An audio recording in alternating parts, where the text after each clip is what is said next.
हरे कृष्णा। सभी का स्वागत है अंतर्राष्ट्रीय कृष्ण भावना प्रस्थान इस्कॉन की ओर से। तो हरे ऑडियो कृष्ण। वीडियो और स्क्रीन तीनों क्लियर है? कोई कंफर्म करेगा? जी गुरु जी।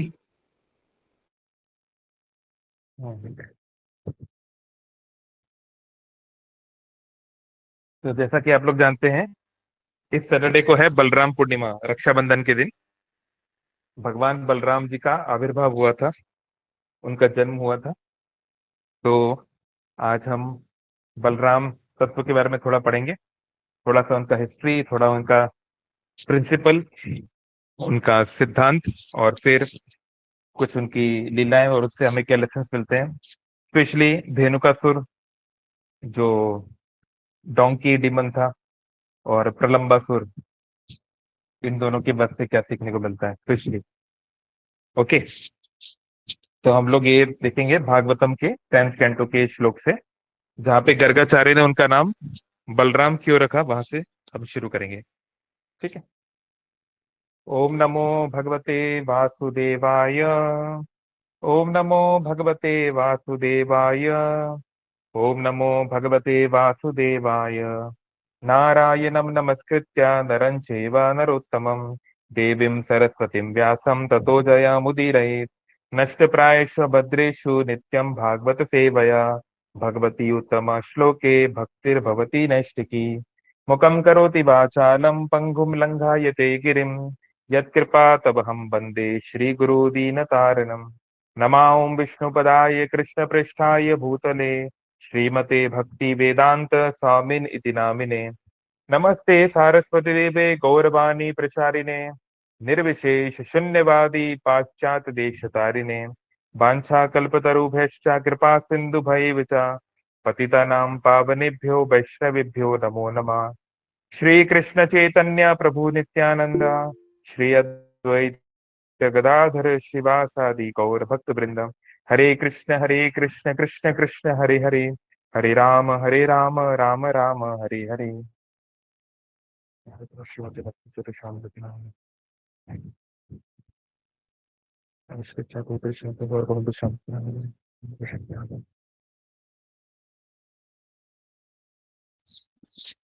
हरे कृष्ण। सो बलराम जी, उनका नाम बलराम क्यों है, पहले से वहां से शुरू करेंगे। तो उनका नाम, कृष्ण बलराम का नामकरण किए थे उनके जो कुल के जो गुरु थे, गर्गाचार्य या गर्ग मुनि, उन्होंने, है ना। आप में से कई लोगों ने सुना होगा, गर्ग संहिता का नाम सुना होगा, है ना। जो लोग आ, ये पढ़ते हैं वैदिक एस्ट्रोनॉमी इत्यादि एस्ट्रोलॉजी, वो लोग इसको पढ़ते हैं। तो यह है 10th कैंटो चैप्टर 8, गर्ग महाराज, गर्ग मुनि क्या बोल रहे हैं, वहां से हम पढ़ते हैं। श्री गर्ग उवाच अयम ही रोहिणी पुत्रो रमयन् सुहृदो गुणैः आख्यास्यते राम इति बलाधिक्याद् बलं विदु यदुनाम अपृथक भावात् संकर्षणम कुशंति अपि। तो गर्ग महाराज ने कहा, गर्ग मुनि ने कहा कि इस बच्चे का मैं नाम क्या देने वाला हूं और क्यों देने वाला हूं। तो थोड़ा सा हम कंटेक्स्ट ले लेते हैं। कृष्ण बलराम के माता पिता, I mean biologically, of course भगवान का जो जन्म बायोलॉजिकली नहीं होता, लेकिन अगर एक नर लीला के पॉइंट ऑफ व्यू से देखें तो उनके माता पिता कौन है? फटाफट अनम्यूट करके बताइए कौन है। वसुदेव और देवकी। हाँ, वसुदेव और देवकी हैं। तो सबसे पहले वसुदेव और देवकी के अलग अलग 6 पुत्र हुए, 6 संतानें हुई। तो आप जानते हैं कि जब देवकी की विवाह आ, हुआ वसुदेव से, उस समय कंस अपने, देवकी उनकी सगी बहन नहीं है लेकिन सगी जैसी है ना। तो देवकी को वो अपना प्राण के प्रिय मानता था, इसलिए सारे मथुरा का राजा होते हुए भी कंस जो है देवकी के रथ को खुद हाँक रहा था, खुद चला रहा था, है ना। बल्कि ड्राइवर वाला काम करना कोई ज्यादा अच्छा बात नहीं माना जाता।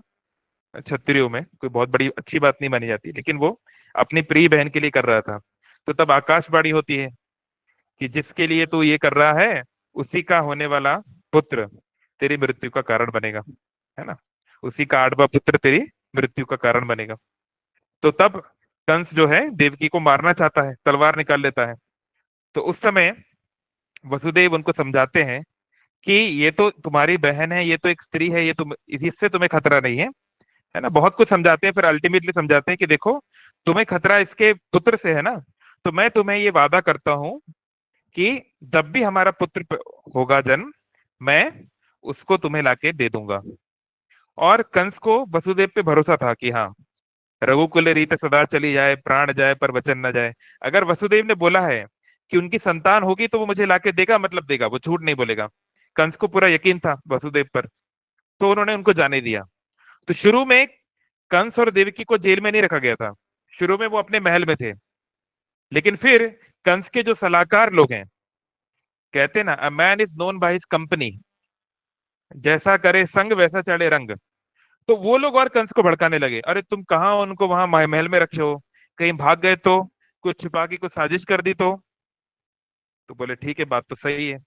तो उन्होंने फिर कंस और देवकी को जेल में रख दिया। आज भी मथुरा में एक स्थान है, ऐसा लोक कथा है, लोग मानते हैं कि वहीं पर वो जेल थी, ऐसा लोग का कहना है ना। तो आप लोग में से कई लोग गए होंगे जन्म स्थान, कृष्ण भगवान कृष्ण का जन्म स्थान जो है, वहां पर एक बनाया गया है गुफा टाइप का, आपने देखा होगा, है ना। कई लोग गए होंगे, आई होप। नहीं तो हम लोग जा रहे हैं दुर्गा पूजा के टाइम, चलिए हमारे साथ। तो ऐसा कई लोग मानते हैं। अब देखिए, इस बात को तो 5,000 साल से ज्यादा हो गया, तो एग्जैक्ट स्पॉट पता होना तो मुश्किल है, बट जो माना जा रहा है परंपरा में उस हिसाब से, सो उन दोनों को रख दिया। तो तत्पश्चात जब कुछ महीने बीते और देवकी का प्रेग्नेंट वो हुई, उनको गर्भ धारण हुआ और उनको पुत्र प्राप्ति हुई। तो जब पुत्र प्राप्ति हुई देवकी को, तो वसुदेव ने जो है स्वयं ही बच्चे को लेकर कंस के जो है अ, उसकी ओर जाने लगे, कंस के महल की ओर जाने लगे। तो कंस ने जब देखा कि अरे वसुदेव खुद आ रहा है अपने बच्चे को देखकर, तो कंस को भी दया आ गई, कंस को भी थोड़ा दया आ गई। तो देखिए, जैसे जैसे आप देखेंगे सतयुग, त्रेता युग, द्वापर युग, जैसे जैसे युग आगे बढ़ रहे हैं, दानवों की शक्ति भी उतनी प्रबल नहीं रही। अभी आप में से मैं देख रहा हूँ, आशा करता हूँ सब लोगों ने महाअवतार नरसिंह मूवी देखी होगी, राइट। मैं आशा करता हूँ कि ऐसा यहाँ पे कोई नहीं है जिसने नहीं देखी हो। नहीं देखी हो तो तुरंत देख लीजिए, महाअवतार नरसिंह अभी भी हर थिएटर में, ऑलमोस्ट पीवीआर वगैरह में लगी हुई है, आप देखिए। तो आपने देखा कि हिरण्यकशिपु कितना शक्तिशाली था, राइट। उससे कोई पंगा नहीं ले सकता था। लेकिन उसके कंपैरिजन में रावण, रावण हिरण्यकशिपु के कंपैरिजन में मच्छर भी नहीं है, रावण की शक्ति कुछ भी नहीं है। और रावण के कंपैरिजन में कंस कुछ नहीं है, कंस की पावर कुछ खास नहीं है एज कंपेयर टू रावण। लेकिन उस जमाने के जो राजा लोग हैं, चाहे यदुकुल के हों, चाहे जो कुरुवंशी हो, मनुष्यों के कंपैरिजन में कंस बहुत शक्तिशाली था। जैसे महाभारत में बहुत लोगों के पास 10,000 हाथियों की ताकत है, किस किस के पास है, कौन बताना चाहेगा। 10,000 एलिफेंट की पावर किसके पास है, एक एक नाम भीमसेन बताना सबने। भीमसेन भीम के पास है, भीम के फेमस, पास। भीम के धृतराष्ट्र पास है। और धृतराष्ट्र धृतराष्ट्र के पास है, बिल्कुल। धृतराष्ट्र भी फिजिकली भीम के बराबर शक्तिशाली है। इसलिए जो लोग महाभारत सीरियल भी देखे होंगे, आपको पता होगा कि युद्ध के बाद धृतराष्ट्र उनको गले लगा के मारना चाहते थे, भीम को, लेकिन भगवान कृष्ण ने उनको बचा लिया। तो धृतराष्ट्र के अंदर भी 10,000 हाथियों की फिजिकल पावर है, वॉज वेरी पावरफुल पर्सन। और बताइए, और 10,000 हाथियों की क्षमता किसमें है। जो कंस का दामाद, कंस का क्या जो भीष्म पितामह? लॉर्ड बलराम। नहीं, लॉर्ड बलराम की बात तो अलग हो गई, वो तो जो कंस अनलिमिटेड है। जो कंस के ससुर जी, उनका नाम थोड़ा याद नहीं। जरासंध, हाँ, जरासंध के पास, जरासंध के पास वैसी पावर है। द्रोणाचार्य वगैरह नहीं, द्रोणाचार्य और भीष्म पितामह ये लोग ग्रेट वॉरियर्स हैं, बट ये लोग इतने फिजिकल पावर नहीं है उनके अंदर। जैसे अर्जुन, दुर्योधन अर्जुन फिजिकल दुर्योधन पावर में कहीं नहीं है एज कम्पेयर टू भीमा, है ना। और बताओ, 10,000 हाथियों की क्षमता किसमें है। और 10,000 हाथियों की क्षमता है कुवलिया पीड़, कुवलया पीड़ वो हाथी था जिसको भगवान कृष्ण बलराम ने मारा है। कृष्ण बलराम जब मथुरा आते हैं शुरू शुरू में, जब उनको अक्रूर लेकर आते हैं ना कि चलो चलो बहुत बड़ा मल्लयुद्ध हो रहा है, ये वो है ना, तो जो मल्लयुद्ध यानी जहां पर जो रेसलिंग रेसलिंग मैच जहां होने वाला है, उसके बाहर एक हाथी खड़ा था, पागल हाथी, है ना, जो भागवतम पढ़े हैं या सुने उनको पता है। तो कुवलया पीड़ जो हाथी था वो दिव्य हाथी था, 10,000 हाथियों की क्षमता थी उसके अंदर, है ना। तो वो भी भगवान ने उसको मारा। और कौन है तो मुझे 10,000 वाला हीरो परशुराम है? लीला में सहस्र बाहु परशुराम सहस्त्र लीला बाहु, में। वो तो, हाँ वो तो मैं कह रहा हूँ महाभारत की बात। देखिए, अगर आप अलग, जो मैं आपको कहना चाह रहा हूँ, जी। अगर आप रावण की बात करें तो रावण तो कई मिलियंस ऑफ हाथी वाला है, वो तो फिर एक अलग ही लेवल पर जाएगा, सहस्त्र बाहु उससे भी ज्यादा है। लेकिन हम यहाँ वो महाभारत काल सहस्त्रार्जुन। की बात कर रहे हैं, जो हमारे से ज्यादा दूर नहीं है, 5,000 साल पहले की बात है ना। तो ये सब आपने देखे है ना, 4-5 एग्जाम्पल्स हैं। लेकिन इन सबसे ज्यादा शक्तिशाली है पूतना। पूतना के पास 60,000 एलिफेंट की पावर है। यानी एक पूतना चाहे तो 6 भीम को पकड़ सकती है अकेले, इतनी पावरफुल थी पूतना। और पूतना को परास्त किया था कंस ने। So you can understand how powerful Kansa was. तो Kansa was a much more powerful warrior in terms of Dwapara yuga calculation. Dwapara yuga में जो मनुष्यों की जो स्थिति थी, उसमें अगर हम देखा जाए तो कंस वॉज वेरी पावरफुल, और भगवान के अलावा उसको कोई नहीं हरा सकता था। कोई अर्जुन, कोई कर्ण, कोई कोई भी नहीं। ये किसी की बस की बात नहीं थी किसी और को हरा, केवल भगवान को ही आना था, है ना। सो और कंस जो है जय विजय का अवतार नहीं है, कई बार लोग ऐसे मिसअंडरस्टैंड कर लेते हैं। जो जय विजय का जो अवतार हुआ, हिरण्यकशिपु, हिरण्याक्ष, रावण और कुंभकर्ण, और द्वापर में है शिशुपाल और शिशुपाल दंत दंतवक्र। तो ये लोग इतने पावरफुल नहीं थे, लेकिन ये जो है कंस जो है, ये काल नेमी का अवतार है ना। काल नेमी नाम था ना उसका, हाँ आई थिंक काल नेमी, यस, उसका अवतार है। जो आ, इनके नाम क्या था उनके दादाजी का, उग्रसेन। जो भगवान कृष्ण के जो दादाजी हैं उग्रसेन, उनकी वाइफ के साथ, तो एकदम शॉर्ट में बता देता हूँ, हालांकि वो हमारा टॉपिक नहीं है, फिर भी शॉर्ट में। तो जो महाराजा उग्रसेन है, जो आगे चल के द्वारकाधीश बने, जिनके अंडर कृष्ण बलराम द्वारका को चला रहे थे, जो उनके ग्रैंड फादर हैं उग्रसेन। सो उग्रसेन की जो पत्नी थी, अभी उनका मुझे नाम याद नहीं आ रहा, बहुत सुंदर थी वो अपनी युवावस्था में। आई थिंक समथिंग वती, सब कुछ वती नाम था उनका, एनीवे। सो उग्रसेन की जो पत्नी जो है, एक दिन अपने जो महल के जो गार्डन्स में घूम रही थी, अपना, है ना, मॉर्निंग वॉक इवनिंग वॉक कुछ कर रही होंगी। तो उस समय ये जो काल नेमी जो दानव है, यह आया और इसने उसके प्रति आकर्षित हो गया, है ना, मिसेस उग्रसेन के प्रति, है ना, जो भगवान कृष्ण की जो दादी लगेंगी, उनके प्रति वो आकर्षित हो गया। और तब उसने क्या किया, उसने उग्रसेन महाराज का रूप धर लिया, है ना। वो तो बहुत शक्तिशाली दानव था, उसको सारी ब्लैक आर्ट्स आती थी, सारी काली विद्या आती थी, तो उसने वो रूप धर लिया और वो उग्रसेन के रूप में उनको अप्रोच किया। तो जो क्वीन थी, जो रानी थी, वो पहचान नहीं पाई अपने पति को। पद्मावती, हाँ शायद कुछ हो सकता है, मुझे भी नाम याद नहीं आ रहा, it's been a long time, मैंने जब वो कथा सुनी थी। वो आप गूगल पे देख लेना, मिल जाएगा नाम। तो वो पहचान नहीं पाई, उन्हें सोचा ये हमारे पति हैं। तो फिर उन दोनों का आपस में संग हुआ, और इस प्रकार से जो उग्रसेन की जो धर्म पत्नी है, रानी जो है, उनके गर्भ में कंस पैदा हुआ। कंस जो है वो काल नेमी का स्वरूप है कलयुग में। अब काल नेमी ही क्यों आया, वो हम लोग उस पर आएंगे। तो ये एक हिस्ट्री थोड़ा सा हमको पता होना चाहिए कि कंस और जय विजय में क्या अंतर है, there is a difference, right. तो कंस बहुत शक्तिशाली था। पूतना जो 60,000 हाथियों की क्षमता वाली थी, वो उसकी दासी थी, वो उसके अंडर थी, मतलब कंस उसको कंट्रोल कर पाता था, तभी तो अंडर थी ना। ऐसे ही बकासुर, जो बकासुर था, जो क्रेन शेप का जो डीमन था, आप लोगों ने लिटिल कृष्णा देखा हो या पुराना कृष्णा सीरियल देखा हो तो आपको पता होगा, एक क्रेन रूप का एक डीमन आया था, बकासुर। तो Bakasur was very powerful. Even Indra वगैरह देवता जी हैं, उनसे डरते थे बकासुर से, है ना। तो इन सबको कंस ने कंट्रोल करके रखा था, सब उसके अंडर में थे, यानी Kans was very powerful person, है ना। तो कंस जो है, मैं इस बात में आ रहा था कि कंस जो है, वो ने उसने जब देखा कि वसुदेव अपनी पहली संतान को मेरे पास लाया है, ये जानता है कि मैं इसको मार दूंगा, फिर भी वो लेकर आया है, तो कंस के मन में थोड़ी दया आ गई, है ना। कंस का कैरेक्टर थोड़ा डिफरेंट है हिरण्यकशिपु से। हिरण्यकशिपु बहुत खूंखार है, उसके अंदर बिल्कुल दया नहीं है, ना के बराबर। जितना इविल कोई व्यक्ति हो सकता है ना, कंस उतना ज्यादा नहीं है। थोड़ा कंपेरेटिवली, थोड़ा उसके अंदर थोड़ी बहुत गुडनेस मिल जाती है दो चार जगह पे, है ना। तो उसने देखा, अरे मेरे जीजाजी हैं, अपना बेटा लेकर आए, उसके मन में दया आ गई। उसने बोला, वसुदेव, तुम्हारे पहले पुत्र से मुझे मृत्यु नहीं होगी। अरे मैं व्यर्थ में अपने भांजे को क्यों मारूंगा, नहीं, तुम इसको लेके चले जाओ, मैं इसको नहीं मारूंगा, जाओ। वसुदेव बहुत खुश हो गए और चले गए।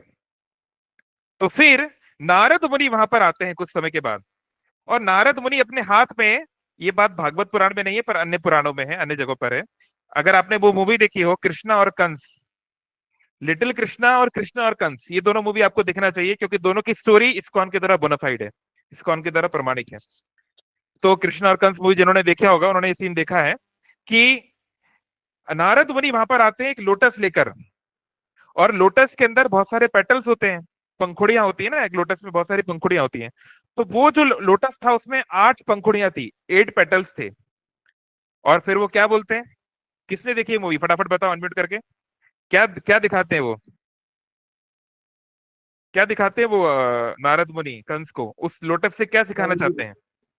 प्रभु जी किसी ने देखा है बोलते मूवी हैं की नहीं? कि हाँ बोलो प्रत्युष। प्रभु जी बोलते हैं कि उसमें बताओ कौन सा ये पंखा एक नंबर का है, वही बता रहे हैं। हाँ वेरी गुड नाइस। तो नारद मुनि एक लोटस दिखाते हैं, एक कमल का फूल दिखाते हैं जिसमें 8 पेटल हैं, 8 उसके अंदर पंखुड़ियां हैं। कंस को बोलते हैं, कंस इसमें पहला वाला कौन सा है और 8वां वाला कौन सा है, मुझे बताओ। भाई आपके सामने एक लोटस रखा है, तो आपके जो इमीडिएट सामने वाला होगा आप उसको शायद पहला मानोगे, पर ये तो डिपेंड करता है आप कहां से काउंटिंग शुरू कर रहे हो, पॉइंट ऑफ रेफरेंस क्या है, राइट। अगर मैं उसको घुमा दूंगा, पहला वाला 8वां वाला बन जाएगा, या एक बार घुमाऊंगा तो पहला वाला दूसरा वाला बन जाएगा। आपको कैसे पता कि कौन सा पहला है? तो नारद मुनि बोलते हैं, मूर्ख मत बनो कंस, ये देवताओं की साजिश है। तुम जिसको पहला समझ रहे हो वो 8वां निकला, तो ये लोग उल्टी काउंटिंग की, तो फिर तुम क्या करोगे? और फिर उसको उदाहरण दिए, देखो हिरण्यकशिपु के साथ क्या किया था, ये वो, तो तुम रिस्क मत लो। अब सवाल उठता है कि नारद मुनि हमारे साइड है कि कंस के साइड है? ये नारद मुनि कर क्या रहे हैं?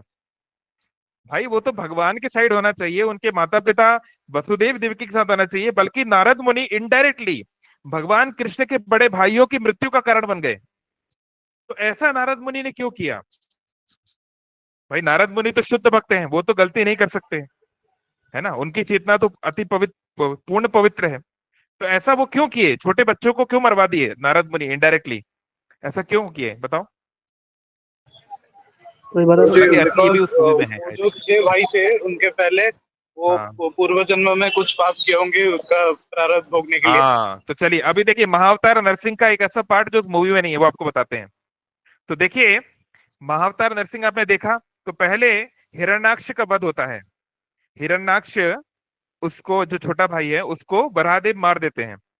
उस समय हिरण्याक्ष का पुत्र है कालनेमी, वो हिरण्याक्ष का पुत्र है।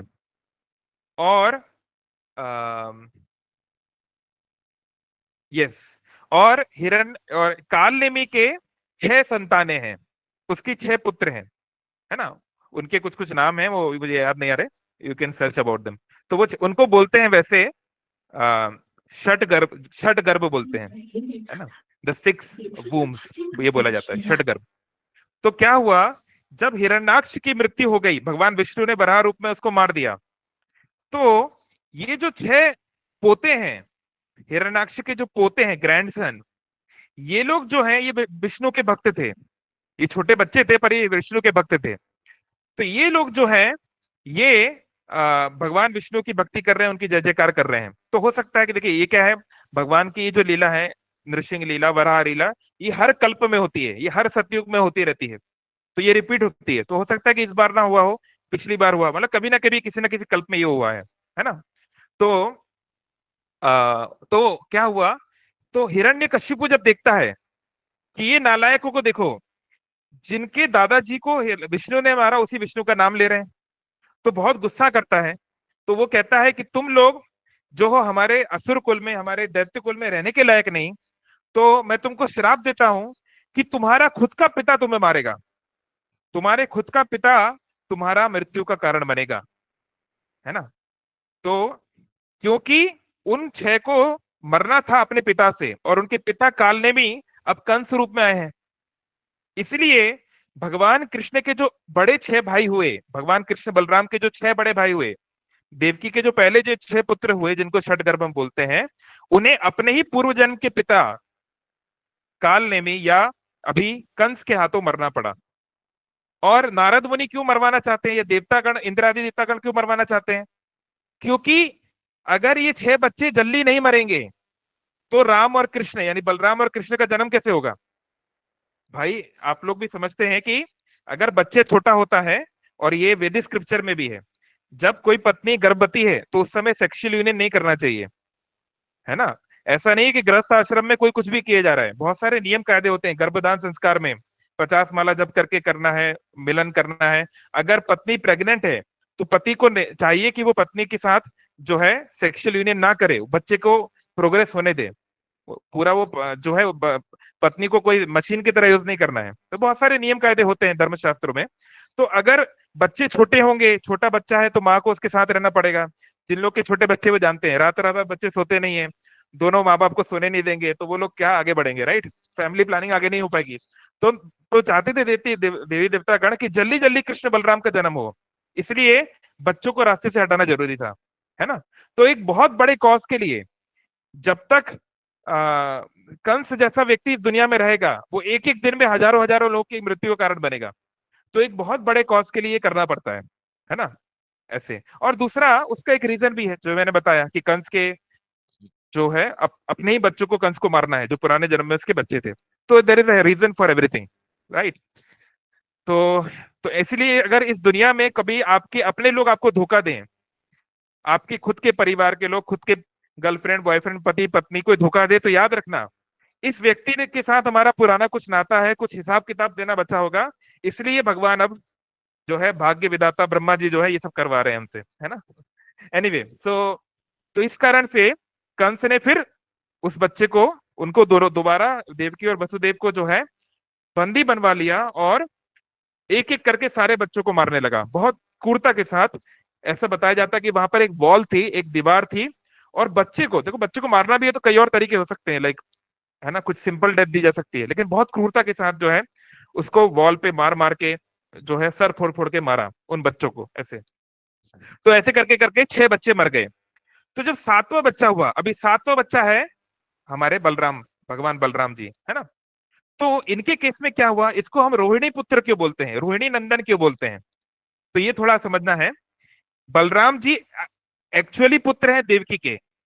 तो देवकी के 6 पुत्र मरने के बाद जब 7वां पुत्र बलराम जी का जन्म होने वाला था, उस समय योग माया, जो जो माया है, जो इल्यूजन है लेकिन भगवान से मिलाने वाली योग माया, सुभद्रा माँ, तो योग माया जो है उन्होंने क्या किया, भगवान बलराम जी को देवकी के गर्भ से रोहिणी के गर्भ में ट्रांसफर कर दिया। अभी रोहिणी क्या है, ये देवकी की स्टेप, मतलब क्या बोलते हैं इसको, सौतेली है, what is it called, step wife बोलता है क्या, क्या बोलते हैं, एनीवे मतलब वसुदेव की बहुत सारी वाइफ थी।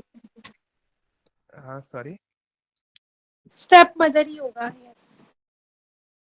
मदर नहीं, मतलब दोनों आपस में कैसे मदर वर्ड तो नहीं आएगा, एनीवे। तो मैं ये कहना चाह रहा था कि वसुदेव की बहुत सारी वाइफ थी।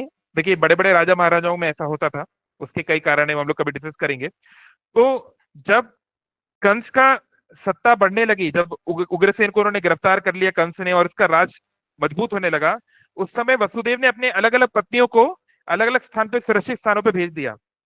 तो जो नंद बाबा है, नंद महाराज हैं, वो वसुदेव के मित्र भी हैं, और एक दूर के भाई भी लगते हैं, है ना। अगर आप 2-3 जनरेशन आगे जाओगे तो वो सेम फैमिली ट्री से भी है, तो वो दूर के ब्रदर भी लगते हैं। तो इसलिए उन्होंने अपनी पत्नी को नंद महाराज के पास भेजा कि वहां वो उनका ख्याल रख पाएंगे, वहां वो सेफ रहेंगी। तो ऑलरेडी रोहिणी जो थी वो पहले से गोकुल में थी, वो नदी के इस पार यमुना के राइट साइड में, ईस्टर्न साइड में थी ऑलरेडी पहले से। तो दिव्य रूप से योग माया ने ये चमत्कार किया, और भगवान बलराम देवकी के गर्भ से रोहिणी के गर्भ में चले गए। तो फिर कंस को क्या बताया गया, कंस को और बाकी जो मथुरा के जो लोग हैं उनको ये बताया गया कि रोहिणी का गर्भपात हो गया, जो गर्भ में जो बच्चा कभी कभी मेडिकल रीजन से मर जाते हैं ना, क्या बोलते हैं इसको, like what do we call that, गर्भपात, Abortion. एबॉर्शन नहीं, जानबूझ के नहीं मर रहे, Miscarriage. Miscarriage, yes yes, thank you, miscarriage हो गया, हाँ मिसकैरेज हो गया ऐसा बताया गया। तो भगवान राम का यानी बलराम जी का मिसकैरेज हो गया, ये ऑफिशियल मथुरा के लोगों को ये जानकारी दी गई, बल्कि भगवान बलराम तो चले गए वहां पर, ठीक है। और फिर आगे चल के भगवान कृष्ण का जन्म होता है 8वें संतान के रूप में, जो आप सब स्टोरी जानते हैं। तो यहां से हमें क्या सीखने को मिलता है कि भगवान कृष्ण किसके जीवन में आएंगे, भगवान कृष्ण देवकी और वसुदेव के मिलन से पैदा हुए। तो देवकी जो है वो ये शिला भक्ति विनोद ठाकुर हमारे आचार्य हुए, उन्होंने एक बहुत अच्छी बुक लिखी है श्री कृष्ण संहिता। श्री कृष्ण संहिता में होगा तो अभी आगे कभी उस पर सेमिनार करेंगे, एक एक विवरण है हर एक चीज का कि ये जो लीला है इससे हम क्या सीख सकते हैं, ये जो लीला है इससे हम क्या सीख सकते हैं। तो उसमें उन्होंने बताया है कि जो 6 षडगर्भ जो मारे गए और फिर भगवान बलराम का जन्म हुआ, फिर भगवान कृष्ण का जन्म हुआ, इससे हम ये सीखते हैं कि देवकी जो कि भक्तिमय हृदय को दर्शाती है और वसुदेव जो आध्यात्मिक ज्ञान को दर्शाते हैं, उनके मिलन से कृष्ण किसी के जीवन में आते हैं। किसी को आध्यात्मिक ज्ञान है गुरु कृष्ण की कृपा से और वो भक्ति फॉलो कर भी रहा है, तो उसके जीवन में कृष्ण आएंगे। लेकिन कब आएंगे, पहले गुरु को आना पड़ेगा। बलराम जी हैं आदि गुरु, भगवान कृष्ण का जो पहला अवतार है, पहला अवतार नहीं, पहला स्वरूप है, पहला एक्सपेंशन है, वो बलराम जी है। इसका ये मतलब नहीं है कि कभी एक जमाना था जब भगवान कृष्ण नहीं थे, मतलब भगवान कृष्ण केवल थे और बलराम जी नहीं थे, ऐसा नहीं है। इसका ये मतलब है कि भगवान कृष्ण है षड ऐश्वर्य संपूर्ण, 64 जो उनके अंदर गुण है वो पूर्ण मात्रा में है। और बाकी उनके जो रूप हैं, जैसे विष्णु रूप, राम रूप, बलराम रूप, है ना, नरसिंह रूप, वामन रूप, सदाशिव रूप, कोई भी जो रूप है भगवान का, उसमें भगवान अपने अलग अलग गुणों को दिखाते हैं। लेकिन केवल कृष्ण रूप में 4 ऐसे गुण हैं माधुर्य भक्ति वाले, जो केवल वो कृष्ण रूप में ही दिखाते हैं, वो और किसी और रूप में नहीं दिखाते। तो इस कंटेक्स्ट में, इस तत्व में भगवान कृष्ण को आदि भगवान कहते हैं, आदि रूप बोलते हैं। तो इसका ये मतलब नहीं कि एक जमाना था जब भगवान राम नहीं थे, कि भगवान वराह नहीं थे, कि भगवान नरसिंह नहीं थे, कि भगवान शिव नहीं थे। नहीं, भगवान के सारे रूप सच्चिदानंद है, वो हमेशा से आध्यात्मिक जगत में हमेशा से हैं। वो समय के परे हैं, काल के परे हैं, महाकाल हैं। लेकिन उन रूपों में भगवान अपने कुछ रूपों को, कुछ गुणों को दर्शाते हैं, है ना, प्राय 60 गुणों को या 55 गुणों को, या अलग अलग। वैसे तो भगवान के अनंत गुण है, पर हमारे समझने के लिए 64 गुण बताए गए हैं ऐसे। लेकिन जो भगवान की जो मधुरता है, कुछ खास गुण, है ना, रूप माधुरी, सौंदर्य माधुरी, भक्त माधुरी, और क्या बच गया, वेणु माधुरी, वेणु माधुरी, ये चार केवल कृष्ण रूप में एक्सक्लूसिव है, ये कहीं और नहीं है ना। तो anyway that is another topic. तो भगवान कृष्ण का जो पहला एक्सपेंशन है, यानी जिसमें भगवान कृष्ण अपने अलावा किसी और भगवान के रूप में सबसे ज्यादा जो गुण दिखाते हैं, वो है बलराम। क्योंकि बलराम की लीला में भी रासलीला होता है, बलराम जी की भी रासलीला होती है, उनकी अलग गोपियां होती हैं, बलराम जी भी अपने म्यूजिकल इंस्ट्रूमेंट्स बजाते हैं, वहां पर भी माधुर्य होता है ना, जो कि भगवान के अन्य रूपों में वृंदावन के बाहर वैसा देखने को नहीं मिलता। बलराम जी को भी उनकी गोपियां डांटती हैं, करती हैं, हैरेस करती हैं, परेशान करती हैं, है ना, सजा मिलता है उनको, हड़काया जाता है उनको, है ना, एक सामान्य मनुष्य की तरह उनको ट्रीट किया जाता है। ये केवल ब्रज में हो सकता है। तो ये बलराम जी, हाँ, तो बलराम जी आदि गुरु हैं। जितने हमारे गुरु हैं, जो भी गुरु हैं, जो भी चारों संप्रदाय हैं, प्रभु जो जी, भी ये है, तो ये हमने सब कभी सुना बलराम नहीं जी था के प्रतिनिधि कभी। हैं। भगवान बलराम या भगवान लक्ष्मण का या भगवान अनंत देव के ये प्रतिनिधि हैं, उनके एक अंश के रूप में वो हमारे जीवन में आते हैं। तो यानी गुरु जब आएंगे, जब बलराम आएंगे, और वो हमारे 6 प्रकार के जो हमारे जो भौतिक चेतना है, हमारे जो 6 प्रकार के जो विकार हैं, काम, क्रोध, लोभ, मोह, मद और मत्सर्य, लस्टी डिजायर्स, एंगर, काम, क्रोध, लोभ, greed, false pride, jealousy, enviousness, और क्या बच गया, मोह, मद, मत्सर्य एंड इल्यूजन, है ना। ये जो 6 प्रकार के हमारी विकार है, हमारी जो मटेरियल चेतना है, इसको गुरु खत्म करते हैं। हम बलराम जी के शरण में जाएंगे, गुरु के शरण में जाएंगे, जितना जितना हम गुरु की बात मानेंगे, साधना करेंगे, वैसे वैसे ये 6 हमारे विकार खत्म होंगे।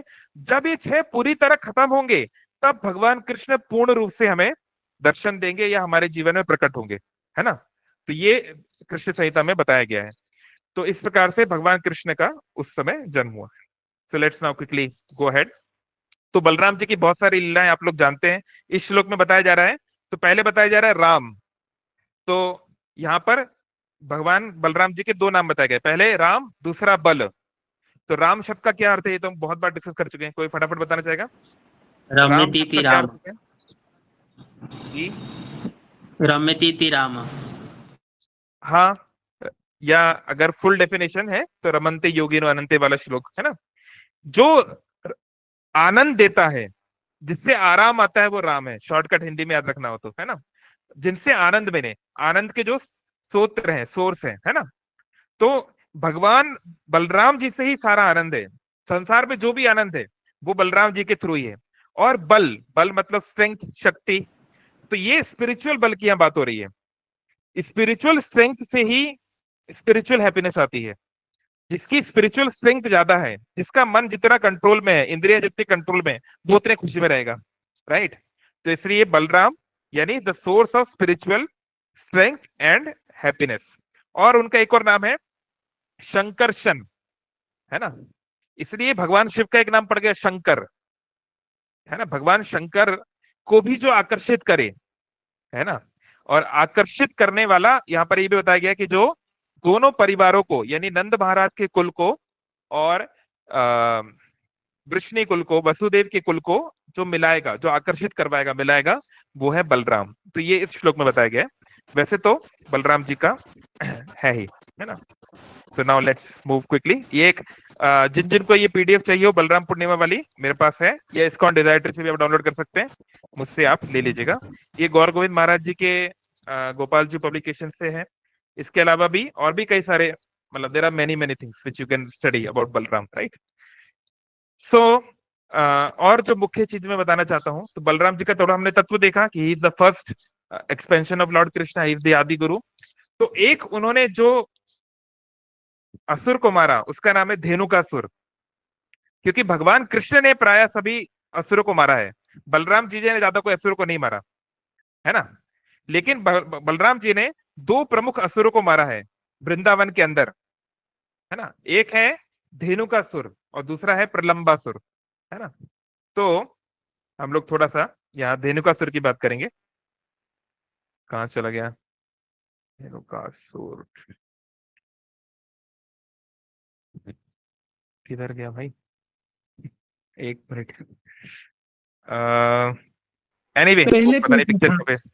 सो पहले पेज आप पे। जानते हैं, अगर आपने लिटिल कृष्णा देखा हो या वैसे भी, तो एक डोंकी शेप्ड का एक डीमन था, जो कि ब्रज में एक इलाका है ताल वन, आज भी वो जगह है ताल वन, जहां ताल के वृक्ष थे। अब आज के जमाने में भी ताल का वृक्ष मिलता है, लेकिन वो वैसा ताल वृक्ष नहीं था, ये हेवनली था, है ना, डिवाइन था, जिसका इतना मधुर रस होता था कि इसकी स्मेल कई कई योजन, कई कई मील तक फैल जाती थी, है ना। कोई बोल सकता है क्या ये क्या आप बातें कर रहे हो, ऐसा कैसे हो सकता है कि कोई फ्रूट की सुगंध जो है कई मीलों तक जाए। आप देखिए, आज भी अगर हम देखें, साइंटिफिक बात करें, अगर आप लोगों ने क्या नाम है स्टीवन स्पिलबर्ग की जो मूवी है ना शार्क वाली, इसका नाम क्या है, शार्क्स वाली, एनीवे अगर आप लोगों ने इस तरह की कोई भी मूवी देखी हो, एनाकोंडा टाइप या कुछ भी, तो ये आपने सुना होगा, या ये आप बाद में चेक भी कर सकते हैं। कई ऐसे प्राणी होते हैं, एक्वेटिक एनिमल्स, खासकर शार्क इत्यादि, अगर किसी इंसान की या किसी और प्राणी की खून की एक बूंद भी हमने समुद्र में डाल दी, तो कई किलोमीटर दूर, 10 किलोमीटर दूर, 12 किलोमीटर दूर भी उनको उस खून की स्मेल चली जाती है। इसको आप बायोलॉजिकली क्रॉस चेक कर सकते हैं कि ये सच है कि नहीं, है ना। एक्वेटिक एनिमल्स आज भी इस दुनिया में ऐसे मौजूद हैं जो कई कई मील दूर भी कुछ ड्रॉप ब्लड की स्मेल को पकड़ लेते हैं। इतना उनका मजबूत जो है स्मेलिंग उनकी स्ट्रेंथ है, भगवान के द्वारा, नेचर के द्वारा गिफ्टेड है, राइट। तो अगर एक शार्क ऐसा कर सकती है, तो आज से 5,000 साल पहले द्वापर युग में भगवान के समय क्यों नहीं ऐसा हो सकता कि भाई कोई ऐसा फ्रूट हो जिसकी स्मेल कई कई योजन तक फैलती थी, है ना। तो ताल जो वन था, वहां पर ताल के ये वृक्ष थे, ताल के ये फ्रूट थे, जिसका जूस जो है वो धेनुकासुर खुद पीता था, अपने जो चमचे लोग हैं उसके जो उसकी जो पार्टी है उसको पिलाता था, और कंस को भेजता था, है ना, कंस के प्रतिनिधि के रूप में वो उसकी रक्षा करता था। तो एक दिन कृष्ण बलराम और उनके दोस्त लोग वहां पर आए, ये भागवतम में है, आप लोग पढ़ सकते हैं, और जानबूझ के जो ग्वाले हैं, जो ग्वाल बाल हैं, है ना, शायद श्रीदाम हो चाहे उस दिन कौन कौन था, मुझे इतना याद नहीं आ रहा, मधुमंगल। श्रीदामा तो था, और भी कुछ होंगे, सो लिटिल कृष्णा देखना पड़ेगा फिर से। तो जो भी ग्वाल बाल है वो जानबूझ के इनको तालवन की ओर ले गए। तो वो तो कोई एक ग्वाला बोला, अरे यहाँ तो धेनुकासुर का एरिया, यहाँ पर तुम क्यों लाए हो? तो एक सखा बोलता है, अरे तुम चिंता क्यों करते हो, हमारे साथ कृष्ण बलराम है, तुमने देखा नहीं कृष्ण बलराम ने कैसे उस असुर को मारा, इसको तब तक बहुत असुरों को भगवान मार चुके थे, है ना, तो तुम चिंता मत करो। तो देखो कितना फेथ है उनके अंदर। तो कोई बोल सकता है अरे ये क्या सेल्फिश बात हुई, तुमको भाई जूस पीना है, तुमको अगर रस पीना है तो तुम अपने स्वामी को या अपने प्रभु को, ठीक है अभी लोग स्वामी के रूप में नहीं देख रहे हैं, आपके मित्र के रूप में देख रहे हैं, तो मित्र को आप मृत्यु के पास क्यों ले जा रहे हो, या उनको एक डेंजरस एरिया में क्यों ले जा रहे हो? कोई कह सकता है कि ग्वाल बाल स्वार्थी सेल्फिश डिजायर दिखा रहे हैं, कोई ऐसा बोल सकता है। तो वहां पर जीव गोस्वामी और अन्य शास्त्र बताते हैं कि एक्चुअली भगवान की इच्छा थी, भगवान कृष्ण के मन में आया कि हम, मुझे इतने वर्ष हो गए वृंदावन में हम रह रहे हैं, अभी तक हम लोग तालवन नहीं गए, तो तालवन के बारे में बहुत सुना हुआ है, हमको वहां जाके इसको टेस्ट करना चाहिए। तो कृष्ण बलराम की इच्छा पूर्ति करने का ही भक्त माध्यम बनता है। प्रेम का मतलब है प्रियतम की खुशी के लिए जो करना पड़े करना है, भले ही उसमें अपनी जान चली जाए, ये मतलब आइडियल लेवल है लव का। तो वो बाल सखाओं ने ये सोचा कि कृष्ण बलराम के प्रसन्नता के लिए हम वहां चलते हैं, हम उनको लेके जाते हैं, हम लोग हट करेंगे तो वो लोग जरूर जाएंगे। और दूसरा है कि जो है उनको पूरा विश्वास था, अवश्य राखी बे कृष्ण विश्वास पालन, कि कृष्ण बलराम तो बचा ही लेंगे, उनको पूरा विश्वास था। तो वो उनको लेकर जाते हैं। तो वहां पर जब जाते हैं और कुछ पेड़ वेड़ उखाड़ते हैं, वो फ्रूट वूट गिराते हैं और कुछ खाना एंजॉय करते हैं, तो उस समय जो है धेनुकासुर के चमचा लोग आ जाते हैं, वो लोग भी सब डोंकी के रूप में है, डोंकी फॉर्म में है, पर ये वो लोग कोई साधारण डोंकी नहीं है, आपको समझना है, वो लोग बड़े बड़े असुर हैं, अलग अलग दैत्य, अलग अलग दानव हैं, और वो इस रूप में धारण किए हुए हैं। तो वो जो है कृष्ण बलराम पर आक्रमण करते हैं और कृष्ण बलराम एक एक करके उनका बैंड बजाना शुरू करते हैं। तो फिर धेनुकासुर आता है, बहुत शक्तिशाली डोंकी। आपने सुना होगा कि जो डोंकी होता है उसकी जो किक होती है, जो वो मारता है ना, किक, किक को क्या बोलते हैं अपन, जो पैर से जो मारता है, वो बहुत स्ट्रांग होती है, सही है? लात कई मारता है, लोग घायल वायल हो लात जाते हैं, क्या बोलते हैं किक को? लात मारता है पीछे पीछे हाँ के लात पैर मारता पांव से। है, जी जी जी। तो उन्होंने जो है ऐसे करके कृष्ण बलराम पे अटैक किया, बड़ा अच्छा लिटिल कृष्ण में दिखाया, आप देख सकते हैं। तो अल्टीमेटली भगवान जो है उसके पीछे के पैर पकड़ लेते हैं, उसको घुमाते हैं और जोर से फेंकते हैं, तो वो जाता है, गिरता है वृक्ष में, वो गिरता है, फिर अल्टीमेटली मर भरा जाता है। तो ये सब तो ठीक है, ये तो हुआ लीला। तो इससे सीखने को क्या है, क्यों? तो इसमें बताया गया है कि जो डोंकी है, धेनुका, है ना, धेनुक, धेनुक मतलब डोंकी, धेनु मतलब है काऊ, पर धेनुक मतलब है डोंकी, है ना, संस्कृत भी बहुत डीप है। तो धेनुकासुर के ये सीखने को मिलता है कि देखिए हमारी बुद्धि क्या होती है, वो डोंकी की तरह होती है। भाई किसी व्यक्ति की बुद्धि बहुत कम है, वो मूर्ख है, तो उसको गधा बोला जाता है। एक पहले बहुत फेमस सीरियल आता था, उसमें बोलते थे प्रफुल्ल तू तो गधा है गधा, देखा है आप लोगों ने? एक सीरियल आता था खिचड़ी पता नहीं आप लोगों ने देखा है कि नहीं। तो उसमें उसके पिताजी हमेशा उसको ऐसे ही डांटते थे कि प्रफुल्ल तू तो गधा है गधा, है ना। तो यानी कोई व्यक्ति जिसकी बुद्धि कम है उसको गधा बोला जाता है, उसकी कोई, उसको अच्छा नहीं माना जाता, कोई अपने बच्चे का नाम गधा नहीं रखता है ना। लेकिन संस्कृत में गधे को बोलते हैं वैशाख नंदन। मैं एक दो बार पहले भी एक्सप्लेन किया हूं, एक बार संस्कृत में वो बहुत अच्छा नाम है गधे का। गौर गोपालपुर का एक अच्छा वीडियो भी, एक अच्छा कॉमेडी है ना, कि गधे को बोलते हैं वैशाख नंदन। तो ऐसा नाम क्यों रखा गया है ना। नंदन मतलब क्या है, कौन बताएगा? हमारे भुवनेश्वर में नंदन कानन है, भगवान कृष्ण का नाम है नंद नंदन। पुत्र। तो नंदन मीन्स पुत्र। सन नंदन मीन्स व्हाट? पुत्र। हाँ, सन स्वामी। नहीं, सन नंदन doesn't mean son. Son son Son, yes, yes. Not only son, it means beloved son. Actually English में बोलना चाहिए ब्रैट, BRAT, ब्रैट। जिसको बहुत ज्यादा प्यार मिल गया, अत्यधिक प्यार के कारण बिगड़ गया बच्चा, उसको बोलते हैं नंदन। बहुत बिगड़ैल बच्चा, उसको बहुत ज्यादा प्यार दुलार, बहुत ज्यादा जो है आंखों का तारा, apple of my eyes, bright child है ना, उसको नंदन बोला जाता है।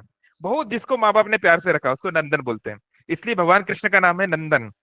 या स्वर्ग लोक में एक गार्डन है जो इस संसार का सबसे अच्छा गार्डन है, तो बोलते हैं नंदन कानन, जहाँ पे इंद्र आदि अप्सराएं वगैरह जाते हैं। बहुत खतरनाक लेवल का गार्डन है, लोग बताते हैं, मतलब शास्त्रों में दिया है, बताते हैं यानी। तो ऐसे इसलिए भुवनेश्वर बनाया गया नंदन कानन, मतलब कानन मतलब फॉरेस्ट। ऐसा फॉरेस्ट जहां आप बिल्कुल अपने प्रियतम को जो है आप उनको बिल्कुल बिगाड़ सकते हो, लाइक एनीवे। सो हाँ, तो गधे का एक नाम है वैशाख नंदन। तो वैशाख बोलते हैं, आप लोग जो जानते हैं वैदिक कैलेंडर, तो एक आता है फेस्टिवल वैसाखी। वैसाखी आता है ना, जिसपे पंजाबी लोग, सिख लोग जो है ड्रम बढ़िया भांगड़ा भांगड़ा करते हैं ना, उसी को अलग अलग नाम से बुलाते हैं। इंडिया में अलग अलग जगहों पे अलग अलग नाम से बुलाते हैं ना। तो बैसाख एक महीना है, जनरली अप्रैल में आता है ये। तो बैसाख यानी समर सीजन शुरू हो गया। वैदिक कैलेंडर में 6 सीजन होते हैं, ये ध्यान रखिए। दुनिया में ऐसी कोई देश नहीं है जहां पर 6 ऋतुएं हों, जहां पर 6 सीजन हो। लेकिन हम कलयुग के इंडियंस ऐसे हैं, कलयुग के हम लोग ऐसे हैं, हम लोगों ने 6 ऋतुओं का ऐसा बैंड बजाया, एनवायरमेंट का ऐसा बैंड बजाया है कि अब 3 ऋतुएं ही दिखती हैं बस, है ना, सर्दी और गर्मी और बरसात। लेकिन बसंत ऋतु भी आनी चाहिए, शरद ऋतु भी आनी चाहिए, हेम ऋतु भी आनी चाहिए। तो वो सब थोड़ा कम आती है आजकल। आजकल बसंत ऋतु 10 दिन में ही चली जाती है, लेकिन वैसे सारी ऋतुएं 2-2 महीने की होती हैं, और बसंत ऋतु बहुत अच्छी होती है, बेस्ट। Anyway, spring. सो मैं क्या बोल रहा था, बैशाख। तो गर्मी जब शुरू होती है, गर्मी का महीना बैशाख, अप्रैल मई, उस समय सारे जानवर जो हैं वो पतले हो जाते हैं। क्यों पतले हो जाते हैं? क्योंकि उस समय घास फूस कम होती है, वेजिटेशन कम होता है। तो घास फूस खाने के लिए चरवाहों में बहुत दूर दूर जाना पड़ता है, बहुत लंबा लंबा डिस्टेंस जाना पड़ता है। हमारे गांव में जो है, हम लोग भी बचपन में जब जाते थे समर हॉलीडेज में, तो गांव के पास एक पहाड़ है, तो वहां पर लोग ले जाते हैं पहाड़ों के, क्योंकि गांव में तो इमीडिएट इतना घास आपको नहीं मिलेगी। थोड़ा पहाड़ वहाड़ जाओगे, जंगल अंगल जाओगे, वहां पे फिर एक एक ग्वाला रहता है जो सभी गायों को ले जाता है, उसकी ड्यूटी रहती है। वहां तक आपको अपनी अपनी गाय को या भैंस को पहुंचाना होता है, और फिर वो लेके आना पड़ता है, कभी कभी खुद भी आ जाती है, ऐसे करके। तो बचपन में हमने किया है कभी कभी। तो यानी थोड़ा दूर जाना पड़ता है। तो ऐसा माना जाता है, देखिए ये कोई बायोलॉजिकल फैक्ट नहीं है ये। कभी कभी क्या होता है, शास्त्रों में कुछ चीजें लिटरल होती हैं। लिटरल मतलब एज इट इज, तथ्य, फैक्ट। और कुछ चीज होती है फिगरेटिव। फिगरेटिव मतलब हमें समझाने के लिए एक एग्जाम्पल दिया जाता है।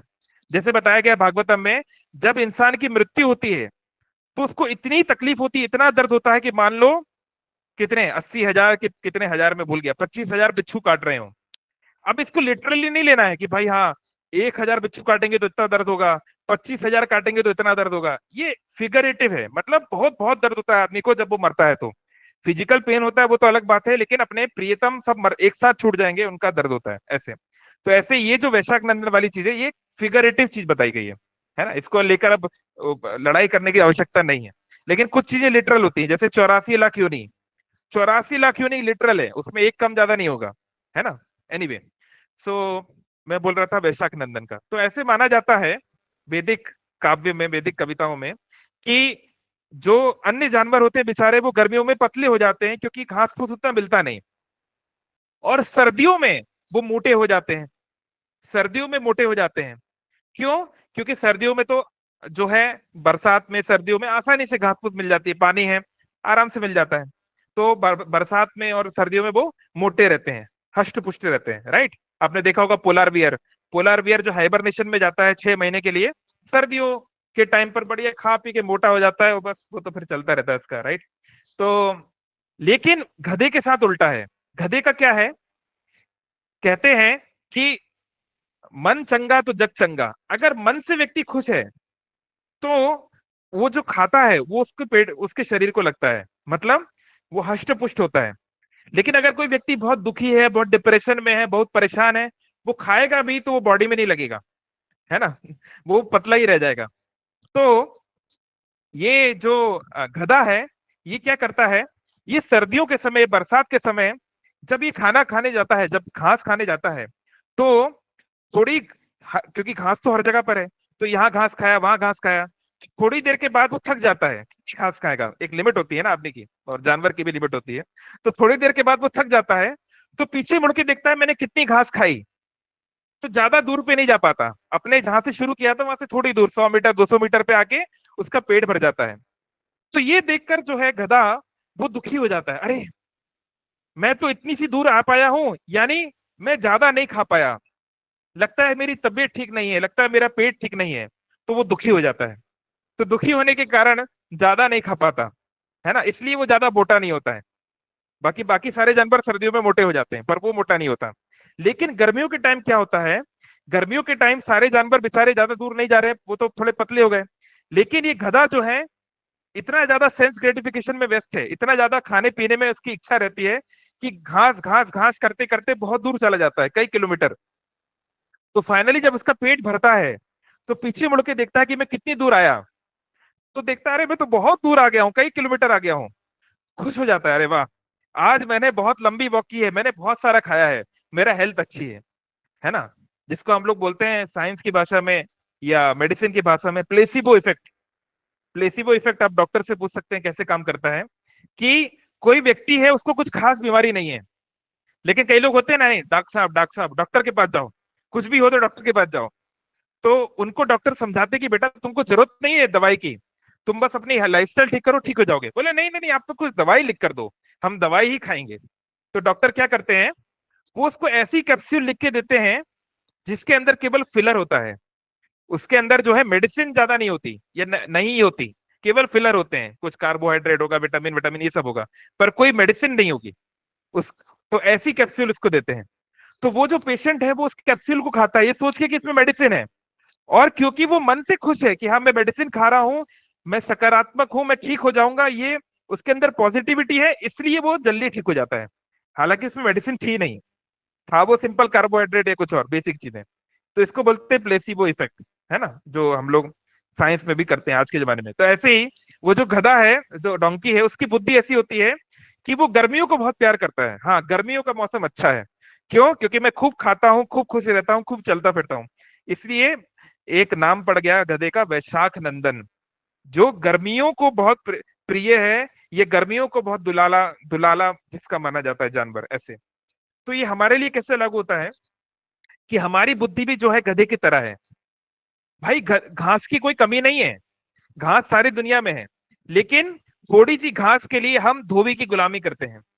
धोबी जो है हमको दिन भर काम करवाता है, वो धोबी अपने इतने सारे बर्तन, अभी क्या है ये सब कॉन्सेप्ट चेंज हो गए हैं, अभी तो क्या है, हमारा जो क्या बोलते हैं dry washer, what is called, dry cleaners, dry cleaner का जमाना आ गया है। तो अभी ये सब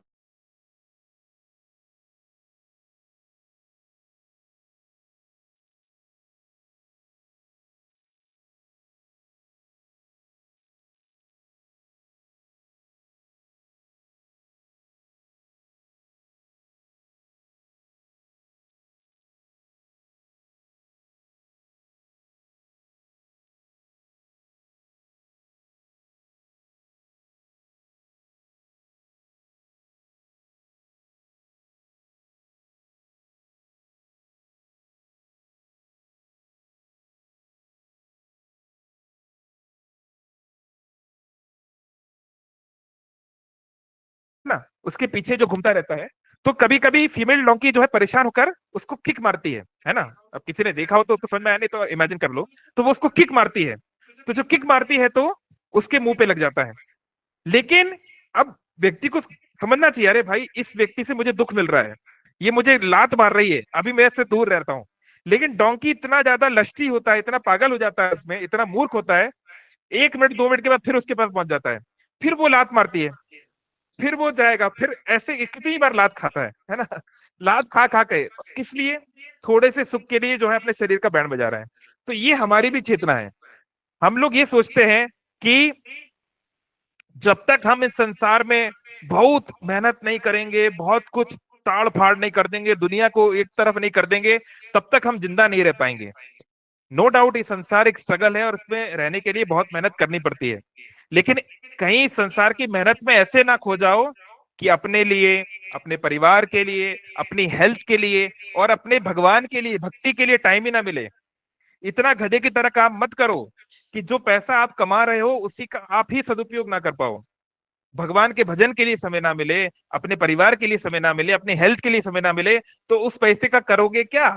फिर आगे आके उसको तो बांटना ही पड़ेगा दूसरों को। जैसे कि ये धेनुकासुर, इसके पास इतने सारे ताल के फ्रूट थे, भाई खुद खाता मजे में और खिलाता, अरे बच्चे तुम भी खा लो, अरे ब्रजवासियों तुम भी खा लो, तो उसकी कोई दुश्मनी नहीं होती, बड़ी आराम से रहता, कृष्ण बलराम के साथ दोस्ती करता, मजे में रहता। लेकिन नहीं, ना खुद खाऊंगा ना खाने दूंगा हाँ, खुद थोड़ा सा खाऊंगा, ये 2-4 फ्रूट खाऊंगा, बाकी कंस को दे दूंगा। अरे कंस से तो तुम्हें क्या मिला, तुम तो उसकी गुलामी कर रहे हो। तो ऐसे हम माया की सेवा करते हैं। तो भगवान बलराम जी जो हमारे गुरु हैं, आदि गुरु हैं, वो हमारी गधे वाली मेंटेलिटी को मारते हैं। अरे गधे, अरे मूर्ख उठ जा, ये तो क्या कर रहा है। इसलिए प्रभुपाद जी के जो गुरु हुए भक्ति सिद्धांत प्रभुपाद, उन्होंने बुक लिखी वैष्णव के, तो उसमें वो बोलते हैं हमें अपने मन को जो है जूते चप्पल से मारना चाहिए। वो क्या बोलते हैं, सुबह उठ के 100 बार जूते से मारना चाहिए या 100 बार पहले झाड़ू से मारना चाहिए बोले, और रात को चप्पल से मारना चाहिए। मैं ऑर्डर भूल गया पर यही है, और 2 में से एक है, सुबह या तो झाड़ू है या शाम को चप्पल है, या सुबह चप्पल है शाम को झाड़ू है, जो भी है। कॉन्सेप्ट ये है कि हमें अपने मन से रोज बात करना चाहिए कि भाई आज मैंने जो दौड़ भाग की किसके लिए की, कितना वो जरूरी थी, कितना वो अननेसेसरी थी, मैं भगवान के लिए कितना समय निकाल पाया, अपने प्रियतम अपने परिवार के लिए कितना, अपने हेल्थ के लिए कितना, ये सब जरूरी है लॉन्ग टर्म। तब तो ये गुरु जो है हमारी इस गधे जैसी मेंटेलिटी को मार देते हैं। और दूसरा प्रलंबासुर, आखिरी बोल के समाप्त करता हूँ, टाइम हो गया होगा आई थिंक। कितना टाइम हो गया? अच्छा 9 हो गया, ठीक है। सो प्रलंबासुर, तो जो प्रलंबासुर था, अगर आप लोगों ने लिटिल कृष्णा देखा हो या कृष्णा सीरियल देखा हो या भागवतम पढ़ी हो, ये एक ऐसा असुर था जो ग्वाल बाल का रूप लेकर आया, है ना, है ना, ग्वाल बाल के रूप लेकर आया था ना, कि मैं कंफ्यूज तो नहीं हो गया? I think so, yes yes. तो उसने जो है चीटिंग किया, करना कुछ और है, दिखाना कुछ और है। मन में है कृष्ण को कैसे मारूंगा, और दिखा रहा है कि अरे मैं तो तुम्हारा प्रिय मित्र हूं, राइट। तो गुरु जो होते हैं हमारे हिपोक्रेसी को खत्म करते हैं, है ना। कई बार लोग बोलते हैं भाई भगवान का नाम हमारे पास है, हरे कृष्ण मंत्र हमारे पास है, राधा कृष्ण का नाम हमारे पास है, तो हम भगवान का नाम लें, गुरु की शरण में जाने की क्या आवश्यकता है? भाई हमें तारेगा तो हरि नाम ही, तो गुरु की क्या आवश्यकता है? तो गुरु की आवश्यकता है शरणागति के लिए। षडंग शरणागति होई बे जहां, तहार प्रार्थना सुने श्री नंद कुमार। भगवान पूरी तरह प्रार्थना उसकी सुनते हैं जो शरणागत है, और यही गीता का भी समरी है। कौन सा श्लोक है, कौन बताएगा फटाफट? गीता का समरी श्लोक, एक श्लोक में गीता की समरी क्या है? कौन सा श्लोक है, कौन बताएगा फटाफट बताओ, सर्वधर्मन म्यूट परित्यज, करके। सर्वधर्मन परित्यज मामेकं शरणं व्रज। गीता का समरी है सब कुछ त्याग करके पहले मेरी शरण में आओ, ये गीता का समरी है। तो भगवान की शरण में जाना यानी अभी हम जो अपने मन की, मैं चाहे ये करूं, मैं चाहे वो करूं, मेरी मर्जी, अभी हम अपने मन को अपना बॉस मानते हैं। मन ने बोला ये कर दो, वहां चले जाओ, ये खा लो, हम मन के अनुसार चलते हैं। अभी मन को हटाओ बॉस की सीट से और कृष्ण को बिठाओ बॉस की सीट में, है ना। जब न्यूयॉर्क का मंदिर था नया नया इस्कॉन का, बिल्कुल नए नए बच्चे थे जो जुड़े थे प्रभुपाद जी से, उनको कुछ ज्यादा पता नहीं था, तो उन्होंने बोला कि हम भी भगवान को किस नाम से पुकारें, लॉर्ड बोले कि क्या बोले। तो प्रभुपाद ने शुरू शुरू में उनको बोला कॉल हिम द बॉस, उनको बोलो बॉस, क्योंकि उनकी मेंटेलिटी ये है, हाँ बॉस मतलब समथिंग वेरी सीनियर, उसको सम्मान देना है ना। तो शुरू शुरू में ऐसे सिखाना पड़ता है कि भगवान जो है उनको सम्मान के साथ पेश आओ। फिर धीरे धीरे जब भक्ति में व्यक्ति आगे बढ़ता था तो वो तो नेचुरली सम्मान करता ही है, उसमें कोई डाउट नहीं है। तो एनीवे, तो उन्होंने जो है प्रलंबासुर जो है हिपोक्रेसी, जो कपट नहीं करना चाहिए। भगवान जो है वो पतित पावन है, भगवान जगन्नाथ का एक नाम है, भगवान कृष्ण का नाम पतित पावन। कोई कितना भी गिरा हुआ हो, कितना भी पापी हो, भगवान जो है उसको क्षमा कर सकते हैं। चाहे वो ब्राह्मणों की हत्या किया हो, गौ हत्या किया हो, कुछ भी किया हो, भगवान चाहे उसको क्षमा कर सकते हैं। और भक्ति करेगा तो धीरे धीरे क्षमा हो ही जाएगा। लेकिन भगवान कपटी पावन नहीं है। अगर कोई कपट दिखाएगा कि मैं बहुत बड़ा भक्त हूं, मैं इतनी माला करता हूं, मेरे ये है वो है, मैं ऐसा करता हूं, पर उल्टा हो कुछ और रहा है रियल में, तो फिर भगवान उस पर कृपा नहीं करते। तो फिर गुरु जो है, गुरु का काम है उसको, उसकी इस हिपोक्रेसी को खत्म करना। तो गुरु की आवश्यकता हमें इसलिए है कि मेरे पर्सनल लाइफ में कोई मुझे डांटने वाला होना चाहिए, कोई मुझे देखने वाला होना चाहिए, कोई मेरे को, कोई ऐसा होना चाहिए जो मुझे मेरी रियलिटी बताए कि ज्यादा हीरो होंडा मत बनो, पैर पे रखो अपने, मतलब जमीन पे रखो अपने पैर, है ना, धरातल पे रहो। अपने आप को बहुत बड़ा 30 मार का मत समझो, तुमसे बहुत बड़े बड़े भक्त इस दुनिया में हैं, थे और रहेंगे, है ना। तो ये पर्सनल हमारी टेक केयर करने वाला भगवान का एक प्रतिनिधि चाहिए, है ना। जैसे एक नेटवर्क मार्केटिंग मॉडल होता है ना, एक एक से बने दो, दो से चार, आठ। तो ये भी स्पिरिचुअल नेटवर्क मार्केटिंग है कि हर कोई जो स्पिरिचुअल वर्ल्ड में है उसका एक कोई अथॉरिटी है। जैसे गोपियों में, है ना, ललिता विशाखा आदि यत सखी बिंद आज्ञायते करील सेवा चरणार बिंद। जिसको राधा कृष्ण की सेवा करनी है, ललिता विशाखा की परमिशन के बिना नहीं हो सकता। ललिता विशाखा साक्षात राधा रानी का ही एक रूप है। राधा रानी की कजन सिस्टर्स हैं ऑफ कोर्स, बट वो एक प्रकार से राधा रानी ही जैसी ही है एक प्रकार से, है ना। तो कोई ये सोचा रहे ललिता विशाखा को साइड करो, मैं जाऊंगा राधा कृष्ण की सेवा करने, तुम कौन हो भाई? तुमको कौन? मान लीजिए कोई व्यक्ति आपके घर में आए, बोले आप अपने माँ बाप को साइड करो, आपके पति या पत्नी को साइड करो, बच्चों को साइड करो, हमको अपना प्रिय बना लो। तो आप बोलोगे तुम कौन हो भैया? तुमको काहे को प्रिय बना ले? अगर हमारे परिवार में जुड़ना है तो हमारे सारे परिवार के लोगों को प्रेम करो, उनकी सेवा करो, फिर हम देखेंगे शायद तुमको अपने परिवार में हम एंट्री दे दें। ऐसा होता है ना। तो ऐसे ही ब्रज में भी ऐसे ही होता है। ये नहीं कि भैया बस एक भगवान, बाकी तो दुनिया के तेल लेने। ऐसा व्यक्ति जो है मोक्ष प्राप्ति कर सकता है, ब्रज की प्राप्ति नहीं हो सकती। ब्रज में वही जा सकता है जो भगवान के भक्तों के अधीन होने को तैयार हो, है ना। What is that shloka? Das Chaitanya Mahaprabhu ने क्या श्लोक बोला है वो? गोपीर भर्तृ पद कमलयो दास दासानुदास। जो गोपी भर्तु हैं, गोपियों का पालन करने वाले भगवान कृष्ण, उनके दासों का दासों का दासों का दास मैं बनना चाहता हूँ। ये स्वयं राधा रानी बोल रही हैं, राधा कृष्ण यानी चैतन्य महाप्रभु ये बात बोल रहे हैं। और लेकिन हमको जो डायरेक्ट सब लोग हट जाओ, मुझे दर्शन करने दो, मुझे रथ पे चढ़ने दो, बस मैं आ गया हूँ, है ना। और तुम्हारे भक्त जनों में हमसे बढ़कर कौन? हमारी जैसी भक्ति किसने देखी है ना। तो ये सब कोई बहुत अच्छे डिवोशन की पहचान नहीं है ना। तो भगवान बलराम या गुरु हमारे इस टेंडेंसी का नाश करते हैं।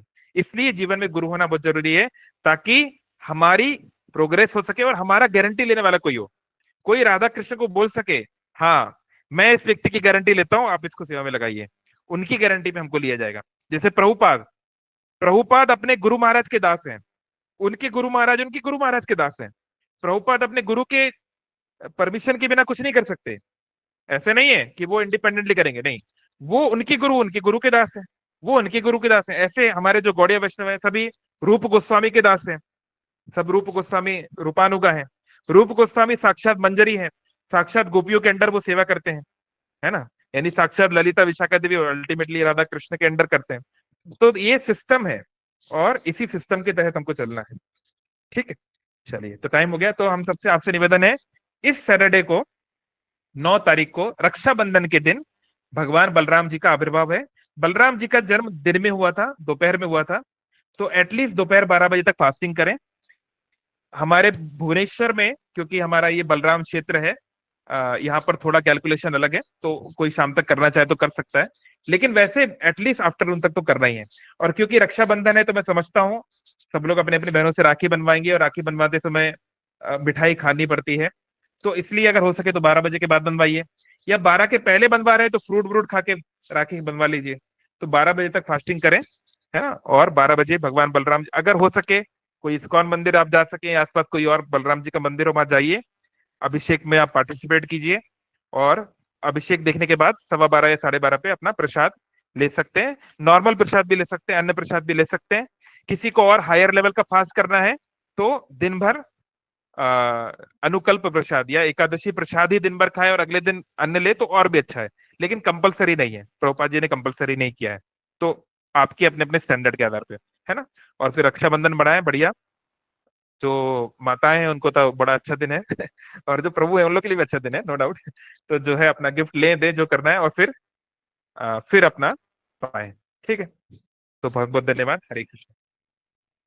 किसी का कोई प्रश्न हो या कुछ कमेंट हो तो बोल सकते हैं, मैं चैट में पढ़ रहा हूँ, चैट बॉक्स। किसी का कुछ हो तो बोल सकते हैं। तो हम मिलेंगे नेक्स्ट वीक, भगवान कृष्ण के बारे में डिस्कस करेंगे, क्योंकि फिर जन्माष्टमी भी आ रही है 16 तारीख को, तो विल डिस्कस दैट। तो चैट बॉक्स में कुछ है क्या? जगनपुर का एक क्वेश्चन है, इसके पहले मैं देख रहा हूँ। किसी का और कुछ हो तो अनम्यूट करके बोल सकते हैं।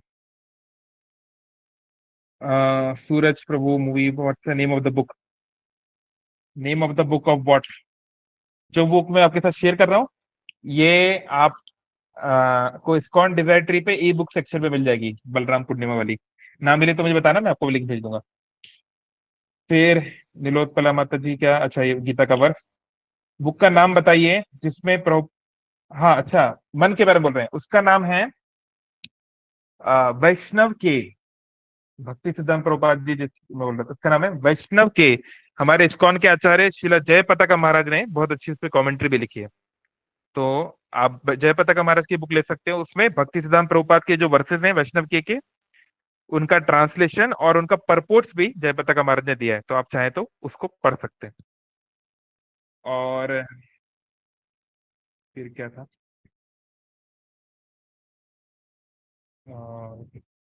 Every person and animal has a difference in appearance. So is it same with the soul? Does the soul also have a... Okay. Jaganpur का प्रश्न है कि आत्मा दिखने में क्या अलग अलग होती है? बहुत अच्छा प्रश्न है और डीप प्रश्न है। देखिए, हर एक आत्मा का स्पिरिचुअल वर्ल्ड में एक पहले से एक स्वरूप है, जिसको बोलते हैं स्वरूप सिद्धि। जब हमें वो स्वरूप पता चल जाता है, जब हम भक्ति के बहुत उच्च स्तर पे पहुंचते हैं, तो गुरु की कृपा से, गुरु कृष्ण कृपा से हम आध्यात्मिक जगत में क्या रूप में हैं ये हमें पता चल जाता है, वो हमको रिवील हो जाता है। स्वरूप सिद्धि उसको बोलते हैं। वो बहुत आगे की बात है, तो अभी से हम लोग काहे के लिए डिस्कस करें अभी हम लोग क्लास 1-2 में पढ़ रहे हैं और हम लोग क्वांटम फिजिक्स डिस्कस करेंगे तो क्या फायदा। तो it is something which every person will be told by his own गुरु, या तो डायरेक्टली या फिर स्वप्न में या कि विजन में, ऐसे करके। तो आपकी जो स्वरूप सिद्धि है, मान लीजिए जैसे अगर हम ब्रज लीला की बात करें, जो लोग गोलोक वृंदावन में रहते हैं, तो कोई मान लो ग्वाल बाल है, तो कोई मान लो गोपी है, तो कोई मान लो मंजरियों का है, या कोई मान लो नंद बाबा के सहयोगी है, या कोई यशोदा माँ की सहयोग में है। देर आर कोटि कोटि crore of forms of devotees in Golok and in every place. तो जहाँ अयोध्या की बात हो, जगन्नाथपुरी धाम की बात हो, नरसिंह धाम की बात हो, कि भगवान के अनंत धाम आध्यात्मिक जगत में, और हर धाम में अनंत कोटि जीव रह रहे हैं, इसकी कोई कैलकुलेशन नहीं है, और हर एक का एक यूनिक फॉर्म है। और अभी हमारी आत्मा क्या है?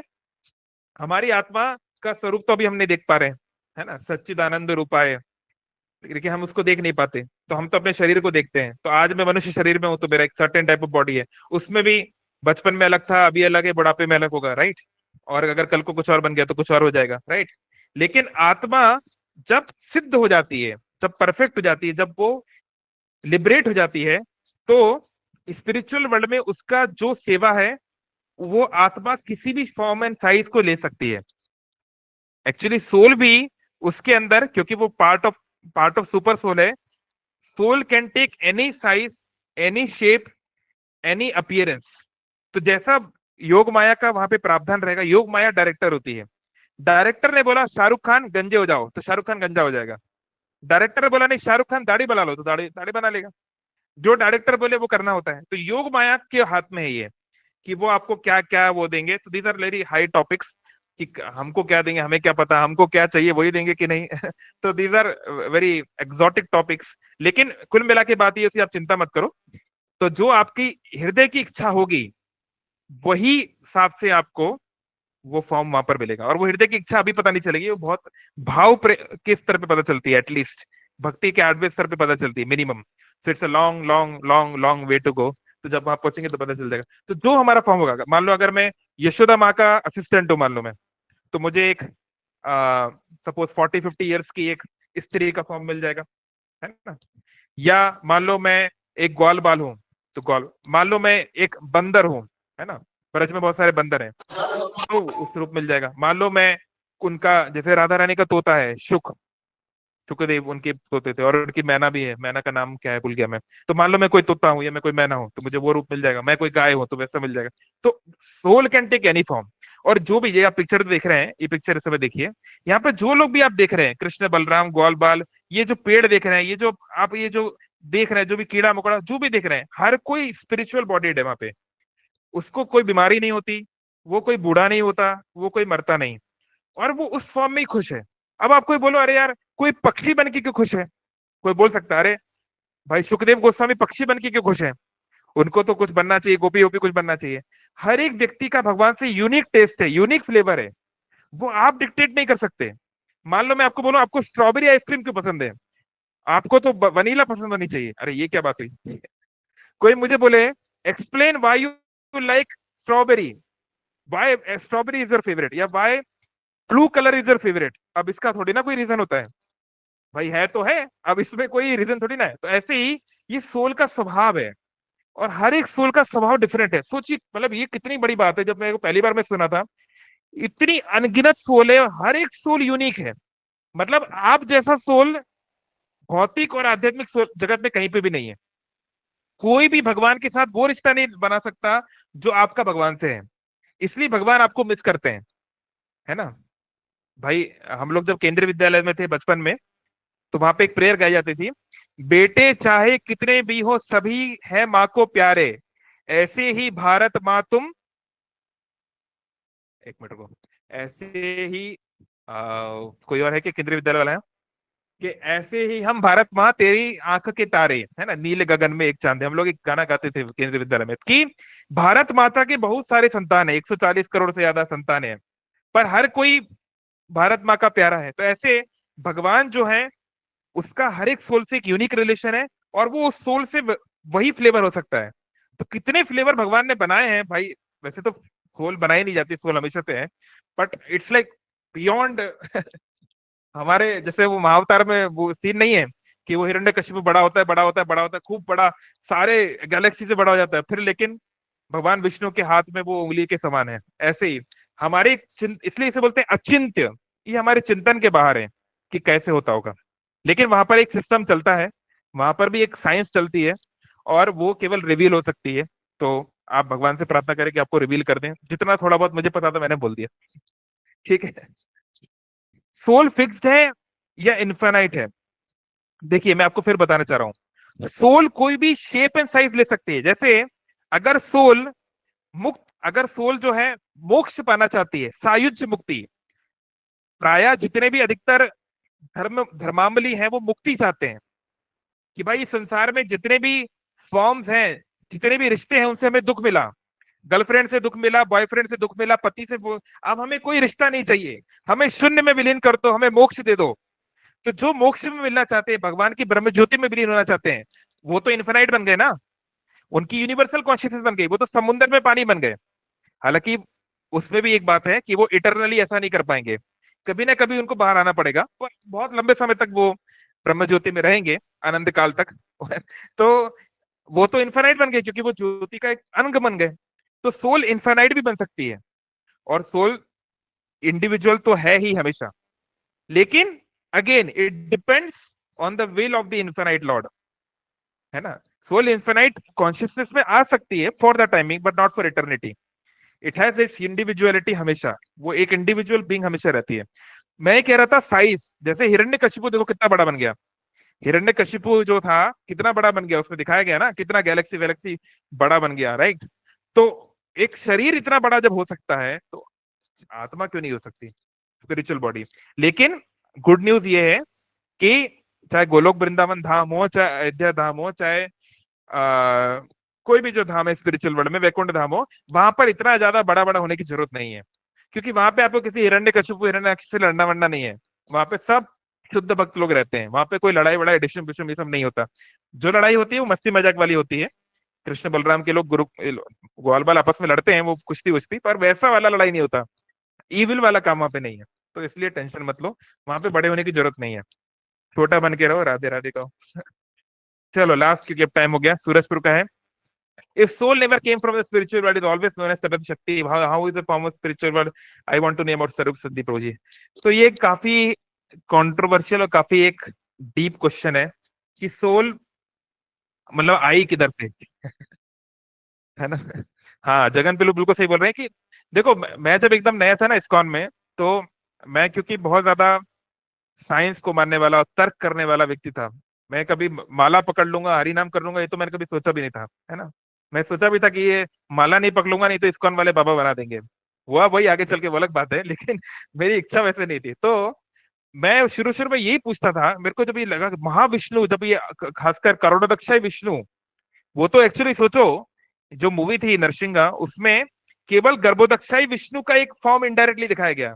अगर करोड़ोदक्षाई विष्णु दिखा दिया होता, महाविष्णु, तो पता नहीं क्या होता, जिससे इन्फिनाइट यूनिवर्स निकल रहा है और देव धाम, वो यूनिवर्स बनते हैं, बिगड़ते हैं और वो 1 सेकंड के अंदर खत्म हो जाते हैं। ये जब मैंने सुना, मैं तो पूरा, अरे, तो मैंने हमारे प्रभु जी से प्रश्न पूछा कि प्रभु जी ये बताइए, ये जो महाविष्णु ये सब जो बनाते हैं यूनिवर्स, उस समय उनको कैसा लगता होगा।